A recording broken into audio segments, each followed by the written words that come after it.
तो guys welcome back to my channel. तो guys हम आ चुके हैं और एक नई वीडियो में, जिसमें मैंने आपको कल जो है आपके प्रैक्टिस के बारे में बताया था। तो आज जो है आपका रहेगा ये शेडिंग के बारे में, ठीक है ना। तो शेडिंग जैसे हम लोग क्या है ना कि स्टेप बाय स्टेप चलेंगे। जब हम चीज़ों को अच्छे से समझेंगे, अच्छे से जानेंगे, तभी आप उस चीज़ को आगे अच्छे से कर पाएंगे।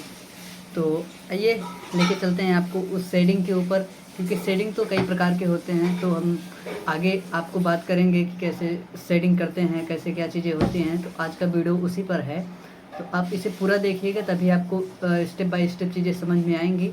तो आइए आपको लेके चलते हैं उस शेडिंग की तरफ, उस शेडिंग वाले सेशन की तरफ, ठीक है ना। आपके जो भी एंट्रेंस में काम आती हैं, हालांकि स्टिल लाइफ में होता है तो वो शेडिंग भी होती है ना। तो स्टिल लाइफ में शेडिंग जो चीज़ें की जाती हैं, तो उसका जो एक बेसिक जो फंडामेंटल्स होता है शेडिंग का, तो वो आज हम इस सेशन में या इस पूरे चैप्टर में उसका डिस्कस करेंगे। तो आइए आपको लेके चलते हैं उस शेडिंग की तरफ। तो भाई शेडिंग हो या किसी चीज़ को बनाने के लिए हमें अभी बेसिक जो सामान होते हैं, हम आपको उसके बारे में बता देते हैं कि हमें किन किन चीज़ों का पहले ज़रूरत पड़ती है। तो आप देख पा रहे हैं कि ये मुझे पेंसिल बहुत ज़्यादा महंगी नहीं लेनी है, बहुत ज़्यादा सस्ती भी नहीं लेनी है, तो हम आपको दिखा देते हैं। तो ये रही कुछ पेंसिल्स, आप देख पा रहे हैं।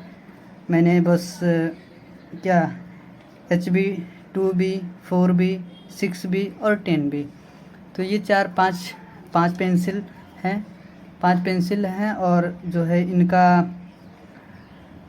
मैंने इनको शार्प किया है, और शार्प करने के लिए हमें ये स्क्रैपर की ज़रूरत पड़ती है। और मिक्स करने के लिए हमें इस ब्लेंडर की, इसे हम ब्लेंडर बोलते हैं। हालांकि हम इससे तो बहुत कम यूज़ करना चाहते हैं, या आप लोग भी इसको बहुत कम ही यूज़ कीजिएगा, इसका बहुत ज़्यादा यूज नहीं होता है। लेकिन फिर भी कहाँ यूज होता है, कब यूज होता है, तो मैं इन सारी चीज़ों को बताऊंगा। और इरेज करने के लिए हम 2 प्रकार के रेज़रों का प्रयोग करते हैं। तो आप तो ये देख पा रहे हैं कि अप्सरा का है, और ये रहा आपका ये इसे हम क्ले रेज़र बोलते हैं। खुला हुआ है मेरे पास, तो मैं उसको दिखा देता हूँ। कुछ इस तरह होता है, ये कुछ इस तरह होता है। तो आप देख पा रहे हैं कि इस तरह का जो होता है ये क्ले रेज़र होता है। तो हमें बेसिक स्टार्ट करने के लिए, हालांकि वो जो अभी इसके हालांकि ये सब चीज़ें मुझे पहले बतानी चाहिए थी, बट कोई बात नहीं। आप जो भी प्रैक्टिस किए होंगे इससे किए होंगे, और स्क्रैपर इतना, तो ये सब चीज़ें तो आपका बेसिक है, इतना तो आप जानते ही होंगे। तो इसलिए बताना मैंने उचित नहीं समझा, तो ठीक है, कोई बात नहीं। तो अब आप देख पा रहे हैं, तो हमें इन्हीं चीज़ों का यूज करना है अपने प्रिपरेशन टाइम में। हालांकि अगर स्टिल लाइफ पूछ रहा है या फिर आपका मॉडल स्टडी पूछेगा, तो आपको इसी में ही पूछेगा, ठीक है ना। आपका इतने का ही काम है आपको, और ये पेपर आपका है।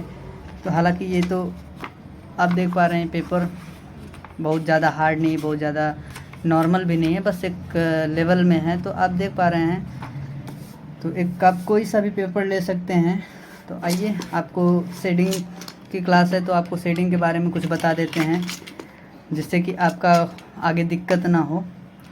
तो आइए, तो जैसा कि आप जानते ही हैं कि अगर हम किसी भी चीज़ को करते हैं तो प्रोसेस बाय प्रोसेस करते हैं, आप समझ रहे हैं। ऐसा मेरा कहने का मतलब है कि स्टेप बाय स्टेप जब हम किसी चीज़ को बनाते हैं, किसी चीज़ को करते हैं, तो वो हमारा बहुत ही अच्छा होता है। तो पहले तो हम लेयर बाय लेयर चीज़ों को ऐड करेंगे, ठीक है।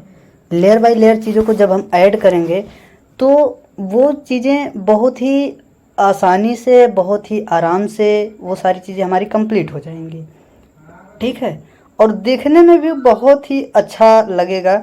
हालांकि ये जो अभी लेयर बाय लेयर मैंने आपको बताया, लेयर बाय और प्रोसेस इसका जो होता है, ये सारी चीज़ें जब हम स्टिल लाइफ करेंगे, चीज़ों को देखेंगे, तो आपको अच्छे से समझ में आएगा। हालांकि ये प्रैक्टिस की चीज़ें हैं आपके लिए, ठीक है ना। जितनी अच्छे से आप इसकी प्रैक्टिस करेंगे, हालांकि मैं तो आपको बस गाइड दे सकता हूँ। आप अगर मेरे पास होते तो आपको अच्छे से प्रैक्टिकल के साथ मैं बताता कि कहाँ पर मैं फॉलो कर सकता हूँ, कहाँ पे मैं कर नहीं सकता, ठीक है ना। तो ये जो चीज़ें हैं हम आपको बहुत ही आराम से, बहुत ही चीज़ों को समझ के, बहुत ही अच्छे से चीज़ों को समझाएंगे, ठीक है ना। आने वाले आगे वीडियोस में जैसे स्टिल लाइफ जो होगा, ठीक है, और कंपोजिशन जो होगा उसमें भी वैल्यू जजमेंट होती है।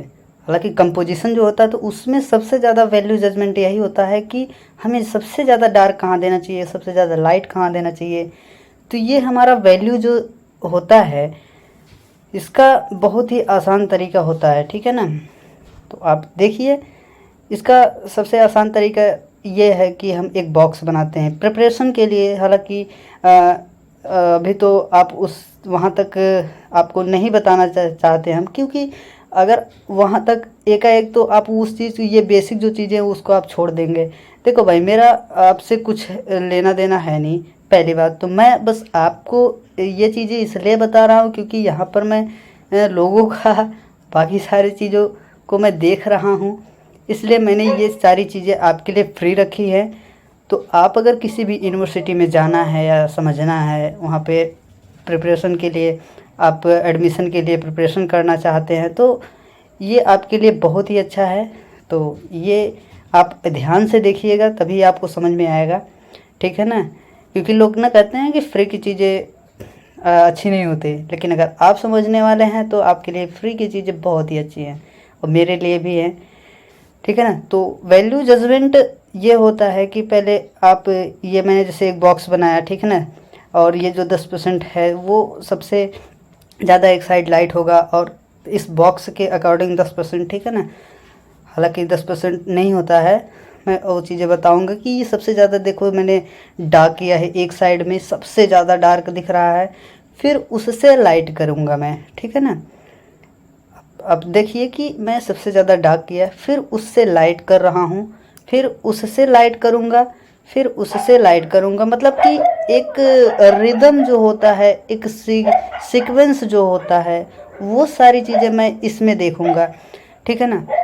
आप पहले तो प्रैक्टिस के लिए ये सबसे बेहतरीन चीज़ है, आप ये बेसिक चीज़ें हैं, आप जब तक इसको नहीं करेंगे तब तक आप किसी भी चीज़ को मतलब करने में असमर्थ हैं भाई, ये आपकी पक्की बात है, ठीक है ना। मुझे बहुत ज़्यादा घुमा के बातें नहीं आती करनी, पहली बात तो। और दूसरी बात, मुझे जो इम्पोर्टेंट लगता है आपके लिए शेयर करने के लिए, तो मैं वो सारी चीज़ें आप तक पहुंचाने की कोशिश करूंगा। तो आप बने रहिएगा इस चैनल पे, जिससे कि आपको नई इन्फॉर्मेशन हमेशा मिलती रहे और इंटरेस्टिंग चीज़ें भी हम आपको बताएंगे। तो आप इस चीज़ को देखिए। तो आप देखिए, पहले तो वैल्यू जजमेंट मैं आपको सिखा रहा हूँ, और ये सबसे अहम भूमिका होती है किसी भी ड्राइंग को बेहतरीन बनाने के लिए। सबसे अच्छा साधन ये होता है वैल्यू जजमेंट, ठीक है ना। वैल्यू मतलब डार्क लाइट, और अभी मैं ये जो कर रहा हूँ इसे हम टोन कहते हैं, ठीक है ना। टोन, टोन मतलब इंग्लिश में अगर बोले तो टिंट कहते हैं इसको, इसे टिंट में ही कह सकते हैं, टिंट कहते हैं। तो ये आप इसको देखिए कि डार्क लाइट, आप ज़्यादा किसी चीज़ों में ना पड़े। मैं जो चीज़ें बता रहा हूँ ये आपके लिए बहुत ही नॉर्मल भाषा में, बहुत ही सरल भाषा में आपको मैं सिखाऊंगा। तो अब देखिए कि मैंने एकदम सीक्वेंस बाय सीक्वेंस कैसे मैं कर रहा हूँ, कैसे मैं इन चीज़ों को कर रहा हूँ। तो ये सबसे अच्छी चीज़ होती है, ठीक है ना। और यहाँ पर देखिए, सबसे ज़्यादा मैंने पहले डार्क कर दिया, फिर उससे लाइट, फिर उससे लाइट, फिर उससे लाइट, अंत में जाके जो सबसे लाइट है वो 100% पूरा है, मैंने उसमें छुआ तक नहीं। तो यही होता है आपका वैल्यू, ठीक है ना, जिसे हम टोन कहते हैं, जिसे हम टिंट कहते हैं, ठीक है ना। यही होता है, और इसके बिना पूरी ड्राइंग आपकी अधूरी है, पूरी पेंटिंग आपकी अधूरी है। तो इसी तरह हम अपने पेंसिल को भी इस मतलब डायरेक्शन में करके भी हम अपना जो है वैल्यू दे सकते हैं। पहले तो सबसे ज़्यादा डार्क, फिर लाइट, फिर लाइट, फिर लाइट, फिर लाइट, ऐसे करके हम अपने वैल्यू को दे सकते हैं। हालांकि ये रूल जो है आपके कलर्स में भी फॉलो होते हैं, और कलर्स का जो होता है वो अलग ही उसका होता है। उसमें कलर्स के वेरिएशंस होते हैं, जो कलर होते हैं उसका एक अलग ही होता है। हालांकि मैं कल जो है आपको बताऊंगा कि कल के लिए आपका क्या सिलेबस है, क्या चीज़ें हैं वो मैं आपको वीडियो के अंत में बताऊंगा, ठीक है ना। तो आप बने रहिएगा इस चैनल पे, जिससे कि आपको फ्री में कई सारी इन्फॉर्मेशन चीज़ें मिल जाएं, ठीक है ना। अभी जैसे वैल्यू को मैं बता रहा हूँ, वैल्यू को मैं दिखा रहा हूँ, तो कैसे इसको फॉलो करते हैं, कैसे करते हैं। हालांकि मैं एक बॉक्स बना रहा हूँ, ठीक है। तो एक बॉक्स में बना तो रहा हूँ, लेकिन इसको अभी मुझे सेट करना है, तो मैं कैसे करूँगा, तो आप देखिए कैसे करना है, ठीक है ना। हालांकि मैं एक तरफ से लाइट दे रहा हूँ, आप देखिए ये इधर से मैं एक लाइट दे रहा हूँ, लाइट का सोर्स मेरा इधर से है। तो मैं जब सेट करूँगा इसको तो किस तरह से करूँगा, हालांकि साइड से ऊपर से हल्का सा लाइट आ रही है, तो उधर भी मुझे थोड़ा सा लाइट दिखेगा, ठीक है ना। और इधर मुझे पूरा लाइट दिखेगा, हल्का सा मुझे बस लगाना है, बहुत ज़्यादा लाइट नहीं आ रहा है। तो उसके अकॉर्डिंग मुझे अपने बॉक्स को सेट करना है, ठीक है ना। अब ये मेरा पीछे का पार्ट हो जा रहा है, ठीक है ना, लाइट के अकॉर्डिंग ये पीछे का पार्ट हो रहा है। तो हमें यहाँ पे डार्कनेस ज़्यादा ऐड करनी चाहिए, ठीक है ना। तो आप इस तरह से चीज़ों को ऐड करें, चीज़ों को समझें, तभी आपको सारी चीज़ें भाई समझ में आएंगी, अदरवाइज़ आप तो नहीं कर पाओगे, ठीक है ना। ये सबसे बेसिक चीज़ें होती है, हालांकि आपके प्रैक्टिस के लिए है। और जैसे कि पिछली वीडियो में मैंने आपको बताया था कि प्रैक्टिस के लिए क्या चीज़ें होनी चाहिए, किन किन लाइनों का प्रयोग करना चाहिए। हालांकि लाइनों का तो कोई बैंडिंग नहीं है कि भाई लाइन कितनी भी प्रकार की लाइनें होती हैं, ठीक है ना। लेकिन आपको इन प्रैक्टिस करने का मतलब आपका रिदम और आपकी वैल्यू जजमेंट, इन दोनों का मतलब है, ठीक है ना। आप जब इन दोनों को समझ जाएंगे, इन दोनों को करना सीख जाएंगे, तो आप बहुत ही आसानी से चीज़ों को बना लेंगे, बहुत ही चीज़ों को आसानी से कर लेंगे। हालांकि आने वाले समय में हम आपको मॉडल से लेके मतलब जितने भी चीज़ें होती हैं आपको इस चैनल पे सारी की सारी मिलेंगी, वो भी फ्री। आपको एक भी पैसा नहीं देना है, आपको कहीं नहीं जाना है, बस आपको इस चैनल से जुड़ना है, ठीक है ना। बस इतना आपको करना है, आप कुछ मत करिए। और आपको बेसिक से लेके मास्टर लेवल तक के वर्क इस चैनल पे आपको मिलेंगे। हालांकि मैंने इधर से देखिए लाइट दिया, अब ऊपर हल्का सा तो मुझे दिख रहा है, लेकिन वहाँ पर मुझे उतना ज़्यादा लाइट नहीं दिखेगा जितना कि मुझे फ्रंट में दिखेगा, जिधर से मैं लाइट दे रहा हूँ, ठीक है ना। और सबसे ज़्यादा डार्क इधर आएगा। तो ये इतना मेरा बेसिक जो आपको मैंने बताया शेडिंग का तरीका, तो ये लेयर बाय लेयर होता है, तो ये आप जानते ही हैं। अभी जैसे मैं एक बेलन की आकृति बना रहा हूँ, ठीक है ना, आप उसको देखिएगा कि कैसे वो चीज़ें होती हैं। अब जैसे हमको सेट करना है उसको एक बॉक्स के अंदर, पहले तो कोई चीज़ बनाते हैं, तो मैं जैसे इसको इसमें बीच में मैं लाइट दूंगा, इसका सेंटर में इसकी लाइट होगी। तो अब देखिएगा कि किस तरह ये शेड हो रहा है, किस तरह ये कर रहे हैं हम। तो हमेशा की तरह इसमें भी मैं बस पहले तो पूरा एक लेयर दे दूंगा, ठीक है ना। पहले तो एक लेयर मैं इसमें भी दे दूंगा, और दूसरे में एक लेयर मैंने देखिए इसमें दिया, फिर दूसरे ये मेरा फर्स्ट लेयर हो गया, ठीक है। अब दूसरी बार जब मैं करूँगा तो इसका सेकंड लेयर होगा, ठीक है, जैसा कि आप देख रहे हैं। जबकि हालांकि ये बेलन है और लाइट मेरे फ्रंट से जा रही है, ठीक है ना, सामने से मैं इसको इसमें लाइट दे रहा हूँ, तो मुझे साइड साइड में डार्क दिखेगी, आप समझ रहे हैं। जब मैं फ्रंट से लाइट दूंगा तो किसी भी राउंड चीज़ में एकदम जो है फ्रंट से लाइट अगर जा रही है तो साइड साइड में मुझे डार्कनेस ऐड करनी पड़ेगी, तभी हमें वो लगेगा कि ये गोल सा है या राउंड सा है या बेलन के आकार का है। जैसे आप अगर बेलन देखते हैं तो अगर लाइट एकदम फ्रंट से जाती है तो मुझे साइड साइड में डार्कनेस दिखती है। सेम उसी तरह ही आप इसमें करेंगे। हालांकि ये मेरा सेकंड लेयर हो गया, अब हम करेंगे थर्ड लेयर, ठीक है ना। थर्ड लेयर हम थोड़ी सी डार्क पेंसिल भी यूज कर सकते हैं, जैसा कि मैं कर रहा हूँ, वो चीज़ों को जल्दी ले आने के लिए। हालांकि ये बहुत ही आसान तरीका होता है मेरे भाई, आप इसको करें, आप इससे बहुत कुछ सीख सकते हैं, ठीक है ना। वैल्यू जजमेंट कैसे किया जाता है, वैल्यू को कैसे दिखाया जाता है, हालांकि ये मैंने 45 में शेड किया है।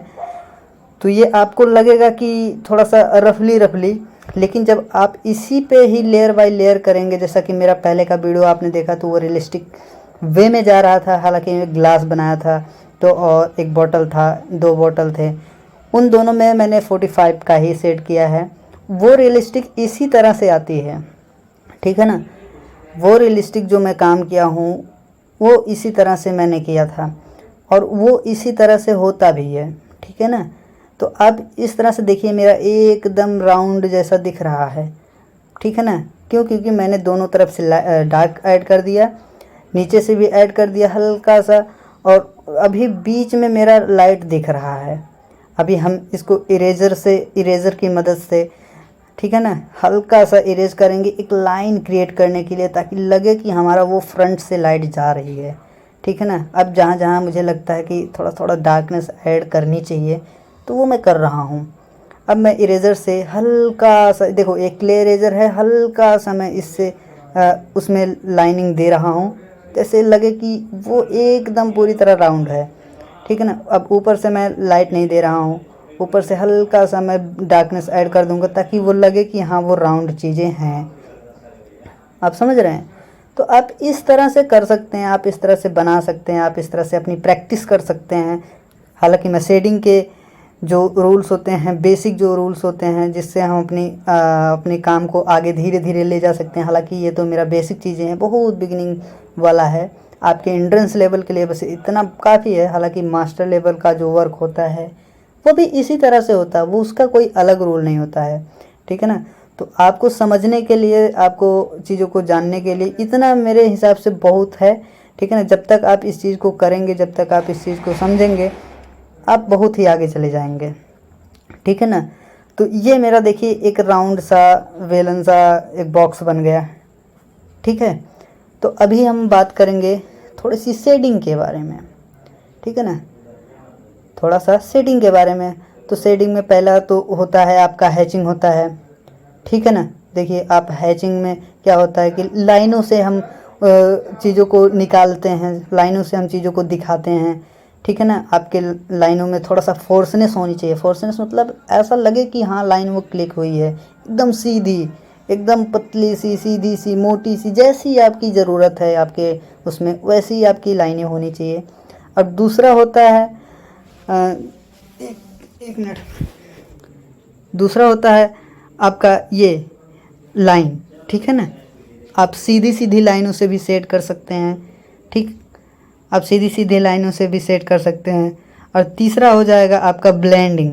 ब्लेंडिंग जैसे मैंने कि ऊपर में हल्का सा आपने देख रखा होगा, तो वो ब्लेंडिंग मतलब नीचे मैंने जो पेंसिल ऐसे ही मतलब कर दिया है, तो वो उस तरह से ब्लेंडिंग का वर्क होता है। डायरेक्ट पेंसिल से आप किसी टूल्स या किसी ब्लेंडिंग स्टम्प का बिना यूज किए आप इस तरह से सेट कर सकते हैं, ठीक है ना। तो यही होता है, ठीक है ना। अभी चौथा होता है, चौथे में देखिए मैंने लिखा रखा है कि ये जो होता है ये स्कम्बलिंग होता है। आपने नाम सुना तो होगा, लेकिन स्कम्बलिंग मतलब जैसे अपनी पेंसिल को बस डोलाते जाओ और उसी से आप अपने डार्क लाइट को शेड करते हो। तो हमारा ये बेसिक जो चीज़ें हैं, बेसिक जो कॉन्सेप्ट हैं, ये सारी चीज़ें क्लियर हो गई। अब हैचिंग एक आता है क्रॉस हैचिंग, ठीक है ना। एक आता है क्रॉस हैचिंग। क्रॉस हैचिंग में क्या होता है, हम लाइनों को एक पहले तो एक रिदम में पहले क्लिक करते हैं, दूसरे में उसको उसी वे में, उसी रिदम में लाइनों को हम काटते हैं। काटने का मतलब एक लेयर ऐसे होगा, दूसरे लेयर में हम जब करते हैं तो वो शेड करते हुए आ जाते हैं, डार्क और लाइट को जज करते हुए जाते हैं, तो इसको हम क्रॉस हैचिंग कहते हैं। आई बात समझ में? तो यही होता है। तो चलिए मिलते हैं अगले वीडियो में, तब तक के लिए बाय।